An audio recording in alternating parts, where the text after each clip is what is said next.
Everyone thought he was beyond saving. The world expected rejection and judgment, but God chose an unexpected dinner guest.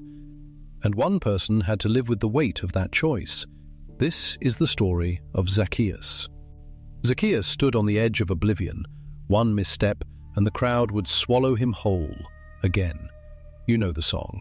The wee little man, the tree, the happy ending. But you have never heard the real story. This is not a fable. This is a reckoning. He was not just short. He was small in the way a stone is small before the avalanche, insignificant until it starts the fall. Tax collector, traitor. The name hissed between teeth like a curse spat into dust. He took bread from widows. He measured out their hunger in silver coins, stacking them high in cedar chests that smelled of cedar and rot. The priests blessed the temple doors. Zacchaeus counted blood money in the shadows. Jericho was not a village. It was a fortress of holiness, its streets paved with prayer and pride. White robes swept clean over limestone, brushing past beggars like filth beneath a sandal. The air hummed with incense and judgment, and in the center of it all, Zacchaeus. Not a man, a stain, a wound that refused to scab over. The city pulsed around him, but he moved through it like a ghost no one would name. That day the crowd did not part. They closed ranks, shoulder to shoulder, a wall of linen and silence.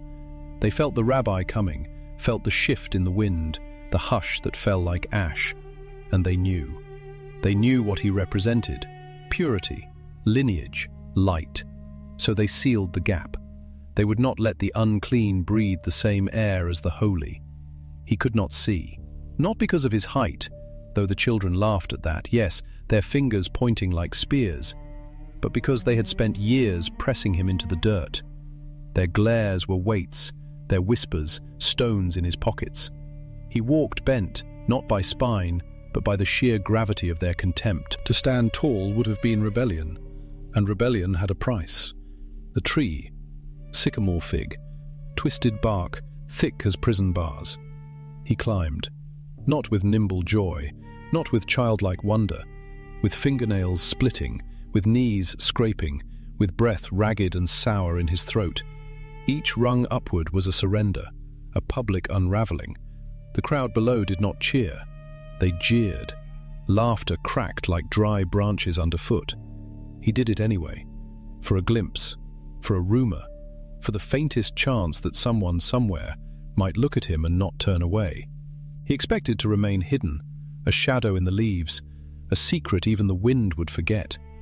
He would watch the rabbi pass, just another face in the parade of those who had never seen him, who had walked by, looked through, stepped over.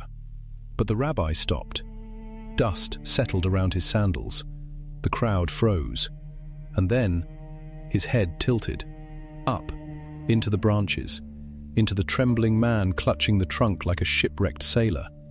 And he spoke, not a command, not a curse, a name, soft, certain, like water finding its way back to a dried riverbed. Zacchaeus. Not tax collector, not sinner, not unclean. A name, spoken with warmth, with weight, with recognition. This is not a story about a man climbing a tree. This is a story about a God who climbs into the filth of the world to find the one no one else wants. The inversion cuts deep. The righteous formed a barrier to protect holiness, and in doing so, they became the veil between man and mercy. What happens when the one you've condemned is the one he calls by name? The city lights below flicker, distant, cold, like stars that have forgotten how to burn. The edge, stone crumbling under worn leather. A breath, then another. Wind scours the rock face, carries the scent of dust and distant rain that will never fall here. Below, nothing. A throat of shadow, no bottom. Just the echo of what might be a river, or bones, or both. Rome did not reach down to gather coin. It cast nets. Bids shouted in marble halls, gold clinking for the right to bleed a province dry. The highest offer won. Not virtue, not mercy, the math of greed. He remembered the auction, the way the governor's scribe had looked up, bored, as the sum was read. A number so vast it made the room hush, and he, Zacchaeus, had nodded, smiled, signed in ink that smelled of myrrh and iron. No uniform, no oath, just a scroll stamped with an eagle. License to take, to squeeze, to claim what wasn't his, in the name of men who would never walk these streets. The others called them moches, not men, not neighbors, not sons. The words stuck like tar on the tongue, spat out after prayers, after meals, after naming the dead. To testify? Unthinkable. To judge a dispute over a goat or a field? Laughter. The law barred him, as if his voice carried rot, as if truth could not pass through lips that had counted denarii from widows' hands. Synagogue doors stayed shut, not locked, just closed, as if the wood itself recoiled. He once stood 10 paces from the entrance at dawn, watched the elders pass. None turned, none saw. The shofar blew, the sound did not reach him. And the temple, oh, the temple, the mountain of smoke and song. He had stood at the outer gate as a boy, felt the heat of the sacrifices, smelled the fat burning. Then his father, tax collector too, had whispered, "We do not go further." The words had settled in his bones. He was not just one among many. He was the one they answered to, the one who set the quotas, who took the first cut, who sent runners with ledgers and threats, who knew exactly how much a farmer could lose before he sold his daughter. Jericho, crossroads of caravans, spices, silks, slaves. Every sack that passed through the gate bore a price, and he, Zacchaeus, had fingers in every seam. Cedar chests in his house groaned under the weight of silver, coins stacked so high they cast long shadows at noon. They said his name in the market, Zacchaeus, pure, innocent. The irony curled like smoke from a cursed altar. Children repeated it, giggling. Pure one, clean hands, look how he shines. That day the crowd had not just blocked the road, they had become the road, a living wall, linen and leather, breath and bile. He knew their faces, knew the father who hanged himself after the olive tax, the mother who sold her hair to pay the grain levy, the boy who now limped from flogging, his father's debt unpaid. He had coin. He had Roman soldiers who nodded at his gate. He had a house with a roof that didn't leak. But no one broke bread with him. No one spoke his name without scorn. No one wept when they thought of him. The weight was not in the chest, not in the coins. It was in the silence between heartbeats, the certainty that this shell, this name, this role, was all he would ever be. No redemption, no return, no hand to pull him from the pit he had helped dig. To be hated is one thing, to be known only as hate's object, another. He could not pray, could not mourn, could not dream of being anything else. The role had eaten the man. Wind howls, a single leaf tears from a thorn bush, spirals into the dark. He does not flinch. His hands, small, precise, used to counting, press flat against the cold stone, as if to feel the earth still holding him, as if to remember what ground feels like. Below, the abyss waits, not calling, just present, like the past, like the future, like the name he can never outrun. Zacchaeus, the pure one, the unclean, the man who climbed a tree to be seen, and still, no one sees. He stepped into Jericho. Dust rose in slow spirals around his sandals. The city narrowed. Stone walls leaned inward. Voices swelled, shouts, prayers, the clink of coin in a beggar's cup. Bodies pressed, shoulder to shoulder. A river of linen and leather. No space for stragglers, no room for shadows. The crowd moved as one muscle, one breath, one pulse of expectation. They had heard. A prophet was coming. Not with trumpets, not with banners, but with silence that made dogs cower and children stop mid-laugh. And in the crush, Zacchaeus. Small frame, quick steps, eyes darting, not for escape, for position. He ran. Not like a man of means, not like a collector of empire's dues, like a boy chasing a kite, like someone who had forgotten how to walk without flinching. The street twisted, the air thickened. He saw it, a sycamore, not ornamental, not pruned, wild, its limbs low, gnarled, reaching sideways like arms that had spent years waiting to be seen. He reached, robe snagged on bark, wool tore, a gasp from the crowd, a sneer. He didn't pause. Fingertips found purchase, toes scraped. He climbed, not for safety, not for pride, for sight, for a sliver of horizon where a holy man might pass. Each pull upward stripped another layer, dignity, title, armor. The bark scraped his palms, blood welled in thin lines. He didn't wipe it, let them see, let them know he was willing to bleed for a glimpse. He settled in the fork of a branch, leaves trembled, light dappled his face. Below, the street churned.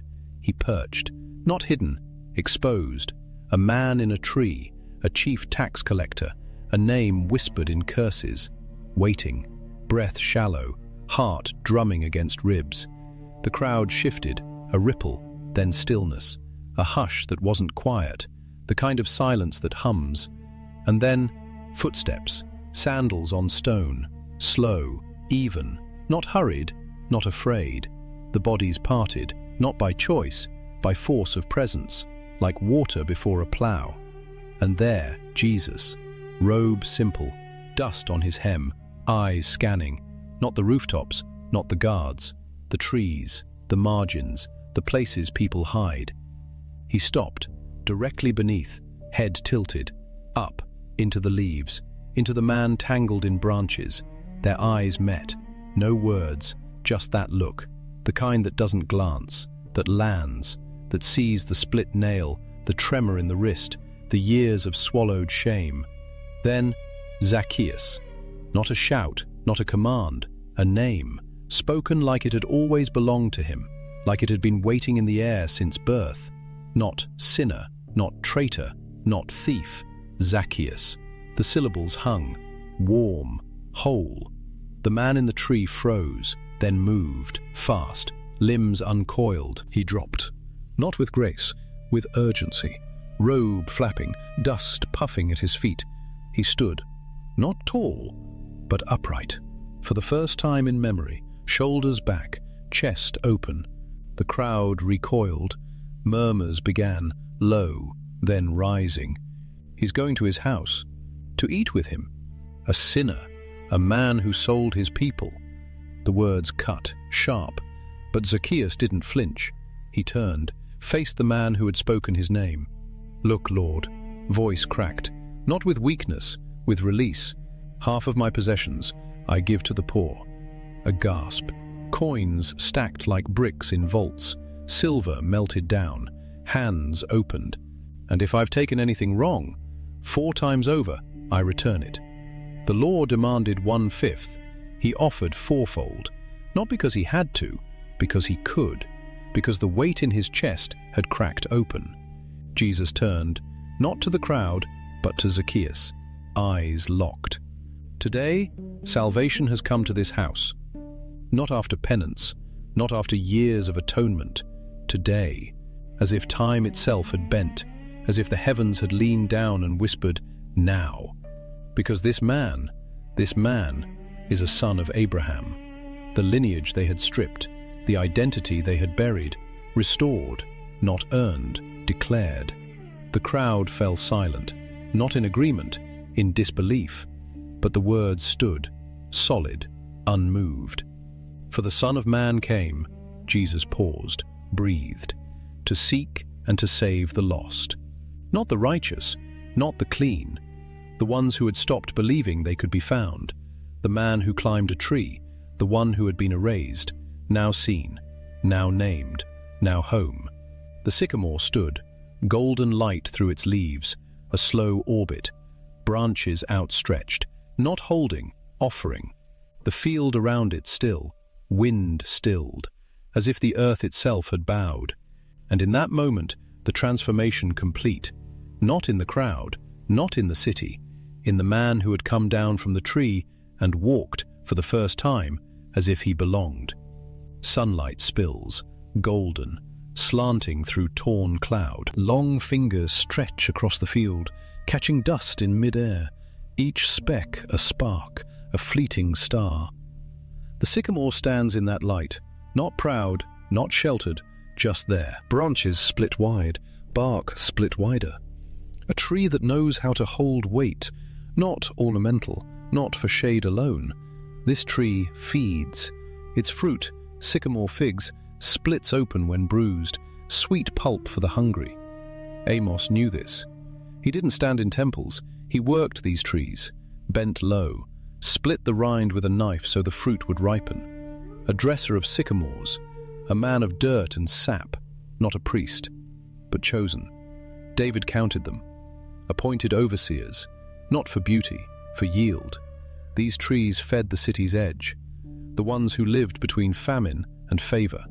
Their roots cracked stone, their limbs sagged with provision. Not charity, necessity. The poor didn't beg for sycamore figs. They reached, they took, they lived. Zacchaeus climbed one, not for fruit, for sight. But the tree remembered its purpose. It had fed generations. Now it lifted a man, small, scorned, into the line of vision. His palms bled, bark tore skin. He didn't wipe it. Let the blood mark the climb. Let the sap mix with salt. He reached not for bread, but for a face. Trees mark the moments, always.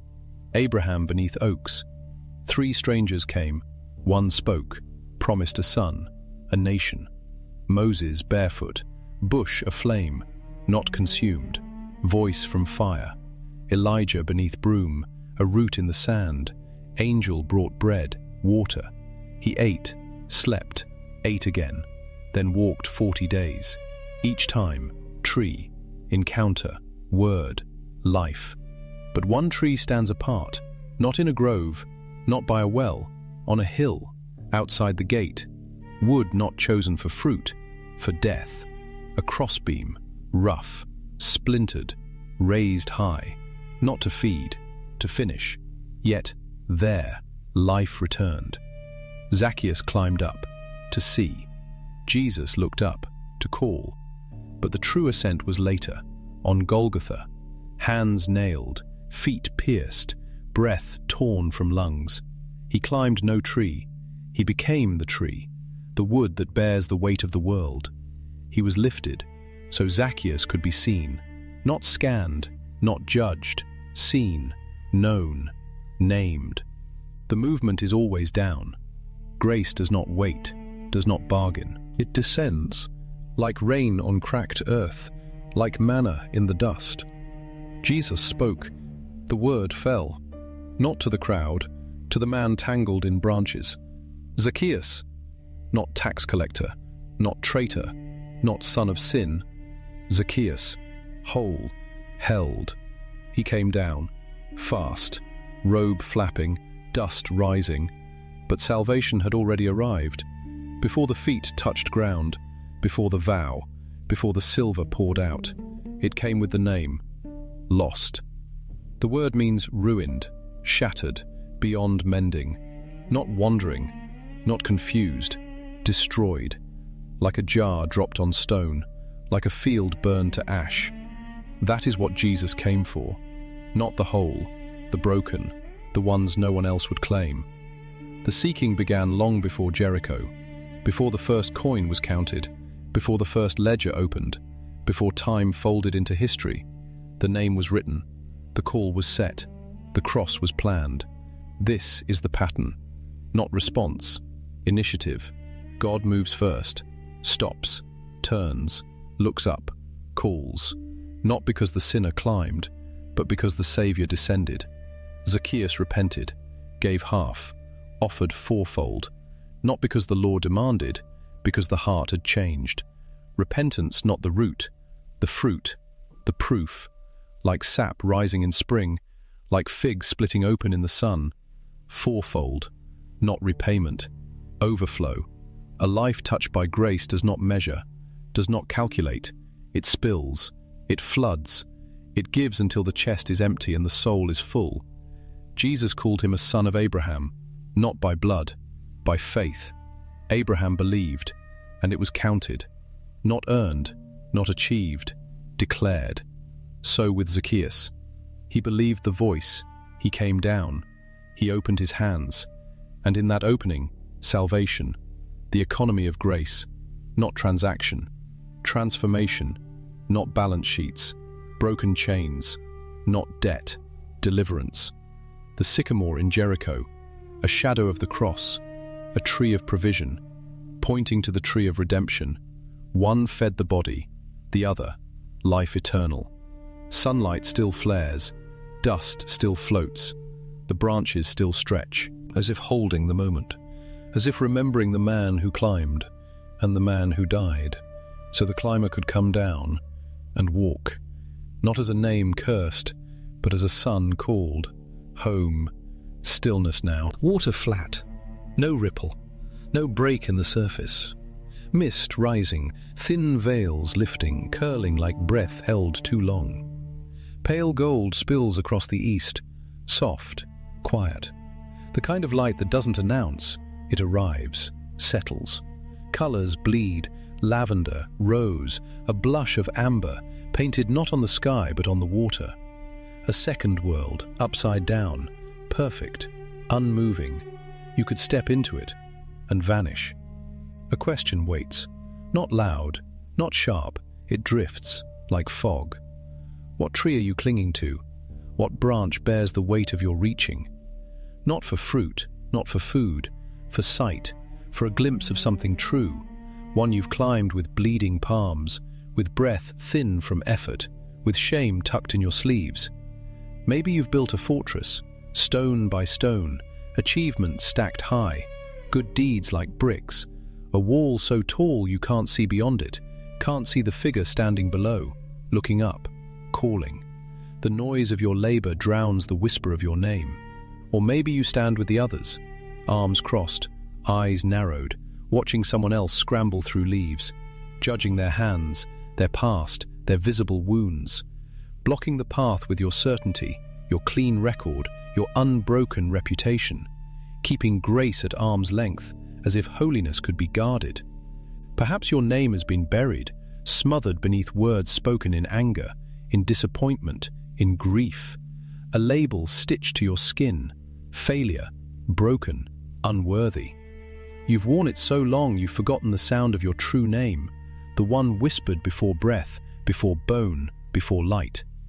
But he stops, always, feet still, head tilts, not toward the powerful, not toward the polished, up, into the tangle, into the green shadow. His eyes find yours, not scanning, not measuring, seeing, and then your name. Not the title the world gave you, not the verdict, not the accusation, your name, whole, clean, held, as if it had never been lost. The search isn't over, it continues. The Son of Man still walks, still turns corners, still halts beneath trees, still calls into branches, still upends the order of who belongs, who is clean, who is seen. You don't need clarity. You don't need a perfect heart. Zacchaeus only wanted a view, a sliver of hope. He climbed for a glimpse and received a home, a table, a future. He didn't earn it. He opened his hands and let life pour in. Grace doesn't ask for understanding. It asks for surrender. Come down. Not with dignity, with urgency, with need. Today, not tomorrow, not when you're ready. Now. The door is open. The table is set. The cross already cast its shadow. Its work is done. Rest. Let the weight go. The burden you've carried, the guilt, the striving, the need to prove, set it down. Feel the release in your shoulders, the loosening in your chest. The wall is gone. The name is spoken. You are known. You are called. You are found. Breathe. Deep. Slow. The air cool in your lungs. The water still. The light steady. You are home. No more climbing. No more hiding. Just this. The quiet. The peace. the presence, here.